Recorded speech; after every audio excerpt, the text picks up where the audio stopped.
नमस्कार दोस्तों, खुशबू क्लासेस में एक बार फिर से आपका स्वागत है। I am Arun, working as an officer as scale 1 in public sector bank.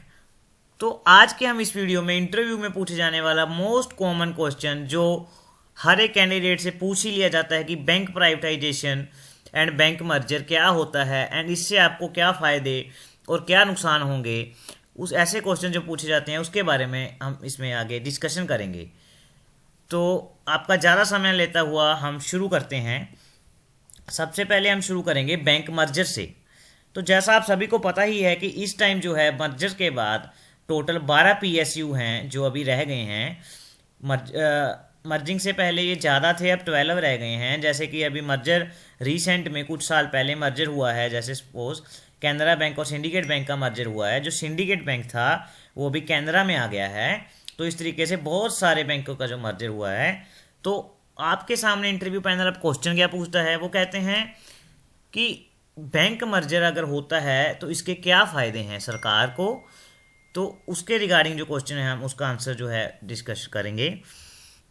तो सबसे पहले तो इसके फ़ायदे हैं, जैसे bank merger has manifold benefits as there will be economic of scales, it will reduce the cost and help to boost profit margin. इसका क्या मतलब कि बैंक मर्जर जब हो जाता है तो जो बैंक की कॉस्ट है वो कम हो जाती है और जिससे क्या है प्रॉफिट, ओवरऑल जो प्रॉफिट है वो बूस्ट होता है। इस कॉस्ट कैसे कम होती है, जैसे अब सपोज अलग अलग बिल्डिंग्स में दो बैंक जो थे वो मर्ज हो गए। आपके शहर में दोनों बैंक थे, वो मर्ज हो गए। अब उन्होंने क्या किया, एक बिल्डिंग को छोड़ दिया और अब वो एक ही बिल्डिंग में से ऑपरेट कर रहे हैं, जिससे क्या हुआ उसकी जो है रेंट की कॉस्ट कटिंग हो गई, साथ में इलेक्ट्रिसिटी की कॉस्ट कटिंग हो गई और क्या हुआ स्टाफ की भी बचत होती है। जैसे दो ब्रांच को कंट्रोल करने के लिए एक अलग अलग ब्रांच हेड चाहिए, जैसे स्केल 2 नॉर्मली स्केल 3 होते हैं, वो दो चाहिए दोनों ब्रांचों को कंट्रोल करने के लिए। अब जब मर्जर हो जाता है तो इससे क्या होता है, एक ही ब्रांच हेड वो ब्रांच को कंट्रोल कर सकता है, जिससे क्या होता है वो सैलरी की भी सेविंग होती है। इस तरह से बहुत सारी कॉस्ट ऐसी होती हैं जो सेव होने लगती हैं, जिससे क्या होता है प्रॉफिट मार्जिन जो है बढ़ने लगता है। अब हर चीज़ के पॉजिटिव पॉइंट भी होते हैं, नेगेटिव पॉइंट भी होते हैं। अब लेकिन इसमें नेगेटिव पॉइंट क्या हैं, आप कह सकते हो सर इसमें नेगेटिव पॉइंट ये है कि शॉर्ट टर्म में थोड़े बहुत चैलेंज तो जरूर आएंगे। कैसे चैलेंज आएंगे, जैसे आपने अभी न्यूज़पेपर में पढ़ा होगा, जब बैंक मर्जर की न्यूज़ आती है तो एम्प्लॉय स्ट्राइक करते हैं। ठीक है, क्यों स्ट्राइक करते हैं, क्योंकि उन्हें लगता है कि जो उनका वर्क कल्चर था, काम करने का तरीका था या कल्चर बना हुआ था उनके खुद के बैंक में, वो जब दूसरे बैंक में मर्ज हो जाएगा तो कल्चर के डिफरेंस भी आएंगे और उनके काम करने में भी दिक्कत आ सकती है। ठीक है, तो उनका जो है मोरल ना डाउन हो, उनका एंथुसिज्म बना रहे, तो उसको मेंटेन रखने के लिए थोड़ी बहुत जो है रुकावटें आती हैं, जिससे क्या होता है लेकिन ये बहुत ही शॉर्ट टर्म के जो हैं नेगेटिव पॉइंट्स हैं। शॉर्ट टर्म के लिए ये सब चीज़ें होती हैं, लेकिन धीरे धीरे जब ये मर्जर हो जाता है तो एम्प्लॉयज़ नई जगह काम करना शुरू करते हैं, वो भी उनसे फ्रेंडली होना शुरू हो जाते हैं।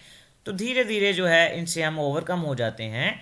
और लेकिन जो लॉन्ग पीरियड के लिए हम जैसे देखें या हमारी जो देश की अर्थव्यवस्था के लिए देखें, तो बैंक का जो मर्जर है ये बेनिफिशियली है।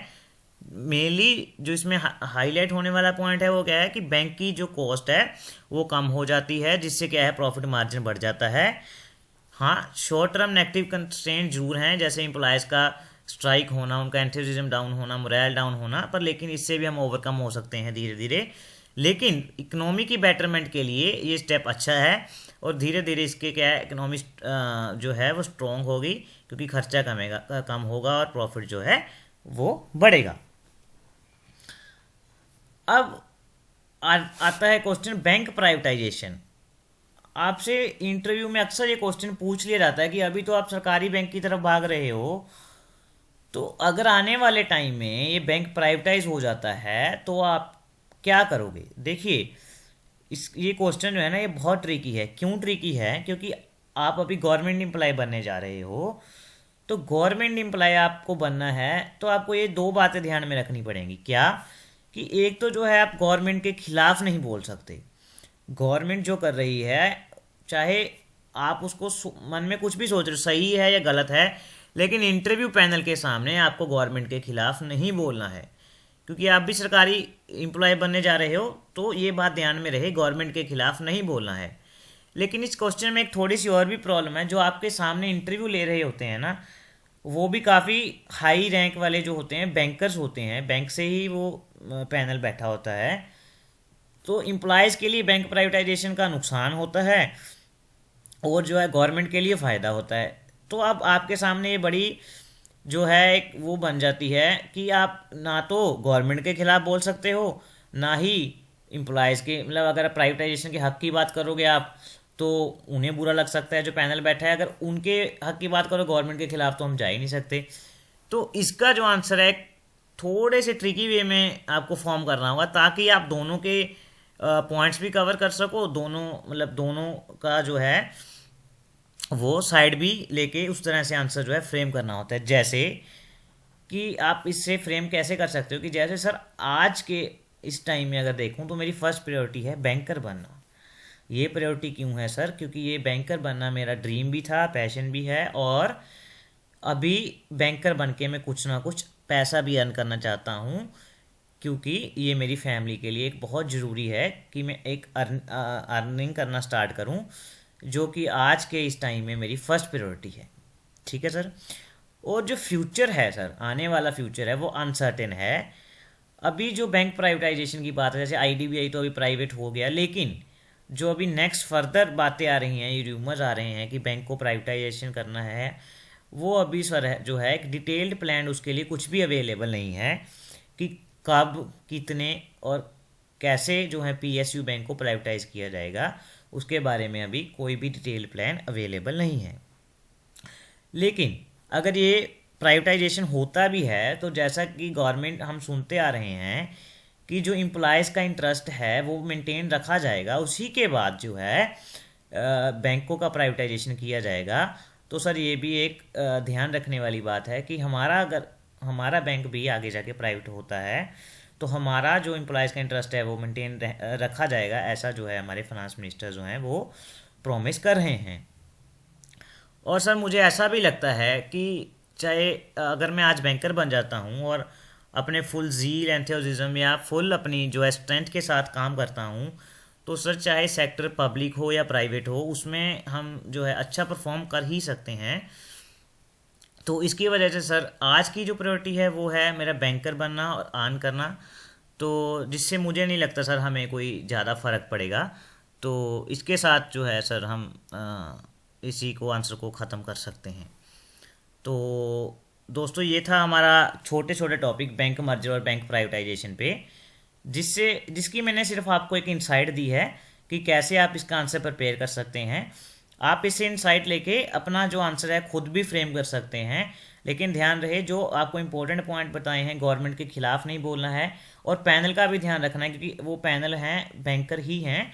तो आपको बैंकर का भी इंटरेस्ट ध्यान में रखना है, गवर्नमेंट का भी इंटरेस्ट ध्यान में रखना है। उसी अकॉर्डिंग जो है एक ट्रिकी आंसर जो है फ्रेम करना है। यू कैन एस्केप रूट आपको मतलब मिल सकता है, आप एस्केप रूट ढूंढना है इस तरीके से कि आप आंसर भी दे दो और जो है दोनों के पॉइंट जो तर्क हैं वो भी कवर हो जाएं।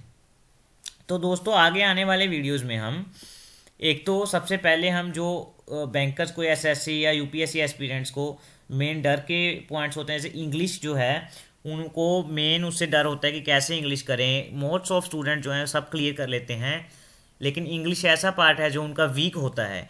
लेकिन कल से हमारे चैनल पे बिल्कुल बेसिक्स से हम इंग्लिश के वीडियोस पोस्ट करने वाले हैं, जो कि बिल्कुल फ्री ऑफ कॉस्ट रहेंगे, जो कि बैंक पीओ, एसएससी और यूपीएससी तीनों को कवर करेंगे।